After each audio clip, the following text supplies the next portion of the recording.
Yes, mwongeye kwirirwa nshuti zanjye, abari mu Rwanda, abari hanze y'igihugu bose no ku mugabane w'Uburayi, nongeye kubasuhuza. Mbonereho no gusuhuza umuntu wese utarakora subscribe, like na share na comment. Mbonereho kumusaba ko yajya akora subscribe kugira abone ikiganiro cyacu buri munsi saa ku isaha. Kuri ubu rero tubazaniye amakuru mashyashya adasanzwe y'akasamutwe. Ubu tugiye kuvuga ikinyamakuru cyerekeranye ku mugore wabaye kimenya bose, ariko ntago ndi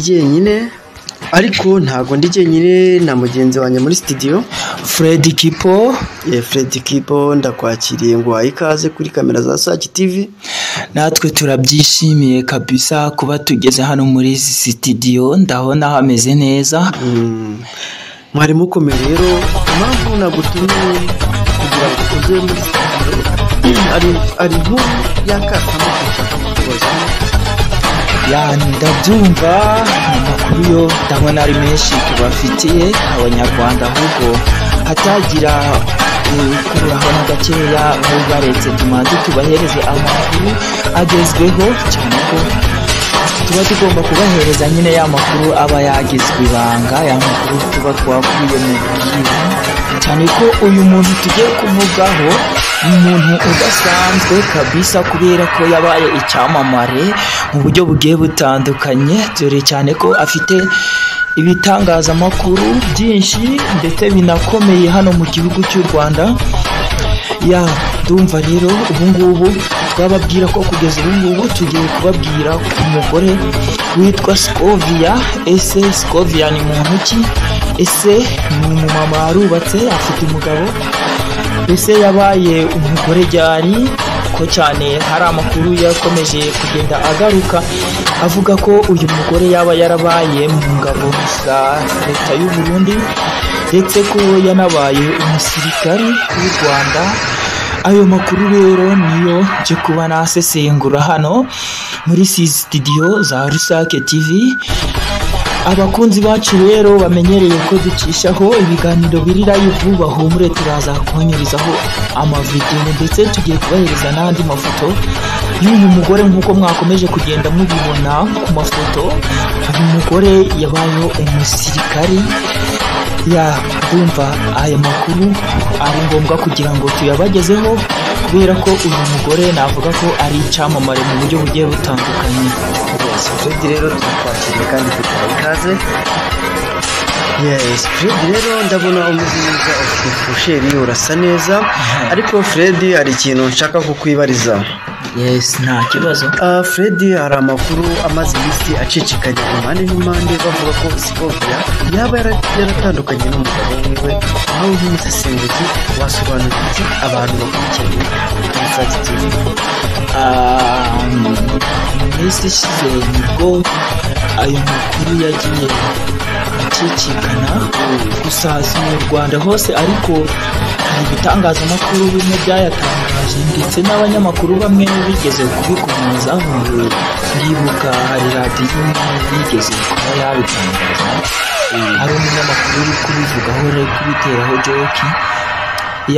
Scovia byigeze kuvugwa ko gashobora kuba yarashwanye n'umugabo we, cyane ko kugeza ubu ngubu ndemeza ko afite umugabo, kuko nawe yigeze kubyiyemerera. Iriya minsi hari umunyamakuru wamubajije TBC ko abantu benshi bagufata nk'igishigabo, urabivugaho iki? Asesengura avuga ko cyane ko yarabisesenguye kubera ko asanzwe ari n'umunyamakuru. Abadukurikiye babyumve neza, uyu mugore nubwo hari amakuru menshi turamuvugaho, uyu mugore ni umunyamakuru akorera kuri Mama Rwa Gasabo TV, ikinyamakuru kinakunzwe cyane. Hari n'ikindi kinyamakuru cyitwa Scovia. Ubwo rero abantu babyumve neza, yarabisesenguye avuga ko afite umugabo n'abana bagera kuri 3. Uyu mugore rero ayo makuru yakomeje kugenda acicikana, bivugwa ko ashobora kuba ngari gushwana n'umugabo, bishobora no kuba byavamo gutandukana.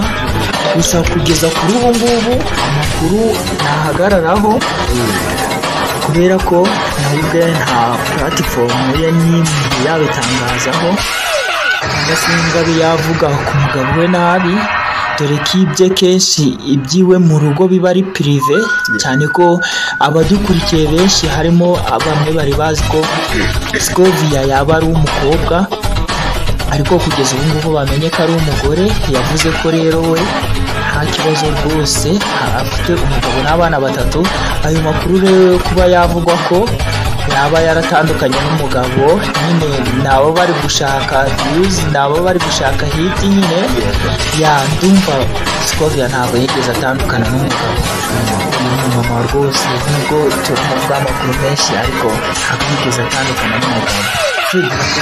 Ariko hari akandi nshaka kubaza.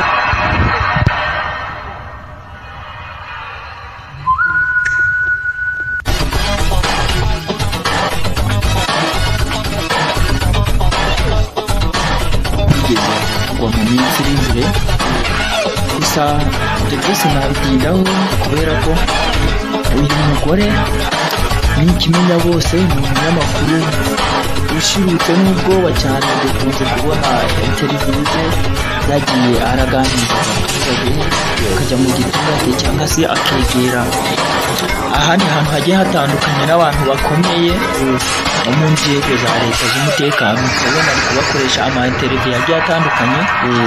Iyo nkuru ibyo byaravuzwe ko yafatiwe muri Congo, niyo mpamvu mvuze sinabitindaho kubera ko kabiri ya ntambura ishyamiranyije uriya mutwe mu 23 ndetse ni leta y'igihugu cya Congo. Hari igihe agira gutya akagenda akajya gushaka ya makuru, urumva birashoboka nkuko bitanashoboka.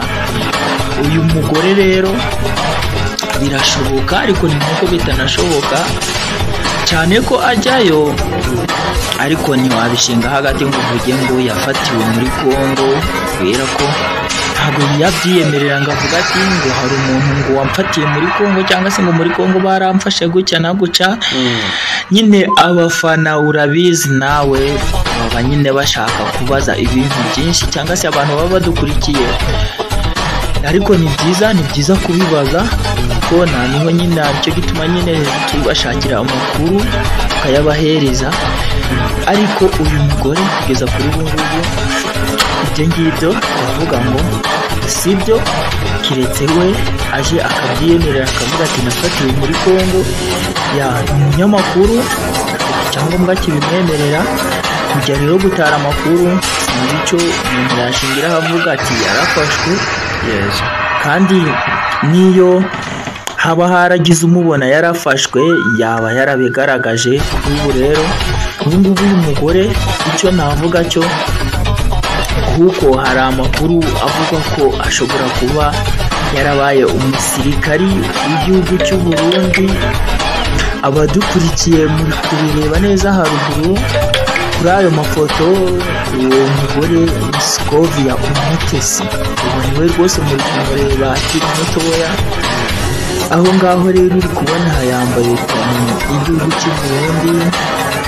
Ayo mafoto uyashaka nawe wagenda kuri Google ukandikamo Scovia Umutesi, hasigaye ukareba ayo mafoto nawe wayabona, kugira ngo wenda utavuga ngo ni edit cyangwa se ngo ni ibindi bintu umuntu aba yakoresheje. Nta edit irimo, urabona ni amafoto. Ntabwo uciye mu ijambo Fred, hari abantu bajya bavuga ngo ni ibintu by'ama-editing iki nyine ngo amafoto udukomeka ku muntu, ariko nk'abo nk'umusesenguzi ucukumbura amakuru nyayo ukatugererayo ahantu hose ugasesengura, nk'umusesenguzi nyawe uduha amakuru yizewe atari y'ukuri. Nicyo nshaka ko usobanurira abanyarwanda cyangwa se abatuye isi yose, ubasobanurira byinshi bumve ukuri. Ikintu cyo nabwira abantu badukurikiye, Scovia birashoboka kuba yaba yarabaye nyine umusirikari cyangwa se icyo twavuga ingabo icyo gihugu cy'u Burundi. Binarashoboka ko yaba yarabaye ingabo, umwe mu ngabo z'igihugu cy'u Rwanda, ko mwagiye mubona amafoto hano kuri screen yanyu, amafoto nyine yerekana Scovia ari Gabiro, yerekana Scovia ari mu butumwa bw'amahoro. ariko ukibaza ukuntu yahise atrendinga ukabona ahise agera kuri uru rwego, kuko uyu mugore ntabwo wavuga ko ari ku rwego rubi habe na gatoya, kuko ni umugore ushirutse ubwoba kandi ni umugore ubizi ufite tara mu byo akora, cyane ko bigaragazwa n'ibikorwa bye haba kuri social media ndetse n'izindi platforms zigenda zitandukanye agenda akoresha. Usanga nyine ari umugore ukora ibintu atajya indimi, cyane ko we avuga amakuru agiye atandukanye. Abanyamakuru rero murabizi ko ari nta limite tuba dufite amakuru. N'ahangaha abantu badukurikiye tubabwire ko kugeza ubu ngubu cyangwa se guhera ubu ngubu tugiye kuzajya tubahereza amakuru agiye atandukanye, haba muri politike, haba mu butasi ndetse muri showbiz, amakuru asanzwe yo mu buzima busanzwe. Buri makuru yose tugiye kuzajya tuyabagezaho, kuko itangazamakuru rero tugomba gutangaza amakuru ubundi agezweho yose ari trend kabisa, bumve ko bagiye kuzajya bayabona. Bo icyo basabwa bankandire aho ngaho kuri subscribe, bakande no kukazogera, ubundi batere comment uvuga ati uwo musesenguzi cyangwa se uwo munyamakuru twamwishimiye, yandika muri comment ati twamwishimiye, ubundi urebe birakuberaho. Fred, ntaguciye mu ijambo, hari ikindi kintu ushaka kubaza. Hari amakuru yo gucururinga muri hano mu turere turanyemo, kuko se nk'umunyamakuru Fred, ikintu ushaka kwibariza ntabwo ari ukukugora, ndabizi urasuriye umunyamakuru ubucuruzi ahantu hose uremereye mu makuru yagiye. Impamvu nanjye naguhamagaje ndagukubwira muri kano kisi kuza TV. Ikintu nshaka kubaza, birizewe neza ko uyu mugore ajya mu turere twose tw'ibiyaga bigari? Uyu mugore navuga ko kugeza kuri ubu ngubu uyu mugore limite ye ntago igarukira mu Rwanda, nubwo nta munyamakuru mu Rwanda, nubwo hari abantu bavuga ngo abanyamakuru, ariko abanyamakuru bafite freedom, amakuru aratangwa. Ikintu cya mbere ni amakuru mu Rwanda, ariko uyu mugore ageze ku rundi rwego, kugeza ubwo haba muri za Friday nyakubahwa Excellence Perezida Paul Kagame aba yagiye muri Amerika. Kenshi uyu mugore akunze kuba hari aho ngaho muri Congo kujya gushaka amakuru mu turere tugiye dutandukanye, ku banyepolitike bari bagize icyo bavuga ku ngingo runaka akabivugaho, cyangwa se ku muntu waba warenganijwe akabivugaho. Ndumva uyu mugore ni umunyamakuru ushoboye kandi w'umugore, ni byiza cyane. Rero ndumva uyu mugore ni byinshi tumuvuzeho, ariko icyo ugomba kumenya yuko yaba yarabaye umwe mu ngabo z'u Burundi ndetse no mu ngabo z'u Rwanda, akaba ari umunyamakuru ukorera itangazamakuru cye, akaba ari umugore w'umunyamakuru kandi w'umusesenguzi ugiye utangaje mu buryo bumwe cyangwa se ubundi. Icyo nicyo wabanza kumenya kuri Scovia Umutesi, ukamenya ko ari umumama w'abana batatu, umumama w'abana batatu, afite n'umugabo we bwite babana kugeza kuri ubu ngubu.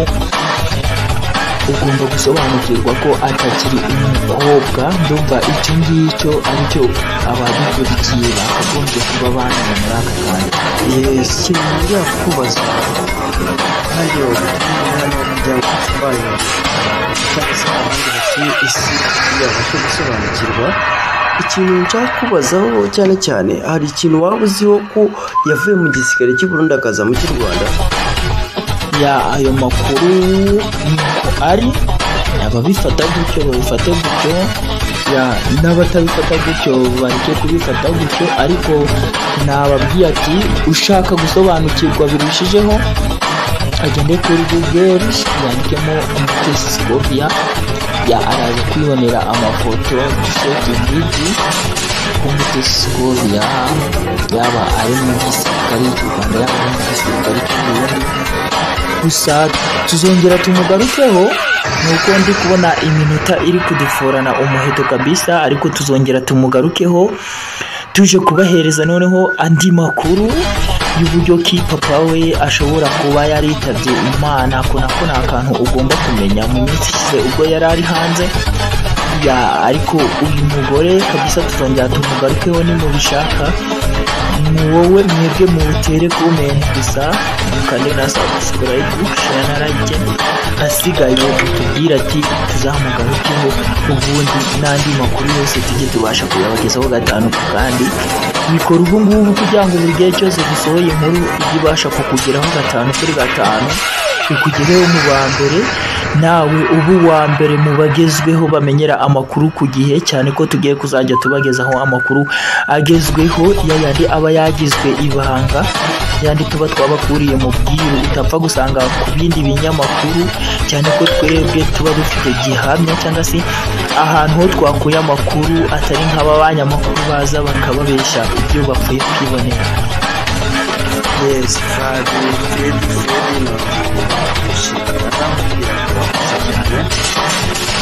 Fred rero ndagaruka nkusezera nkubwira ngo urakoze cyane, ariko nubwo iminota mbona yihuse cyane hari byinshi ndashaka kubaza, ariko nzongera tuze tuganire byimbitse, tuganire byimbitswe usobanurira abanyarwanda cyangwa se tubone n'andi makuru kandi atandukanye ko wakora umusesenguzi.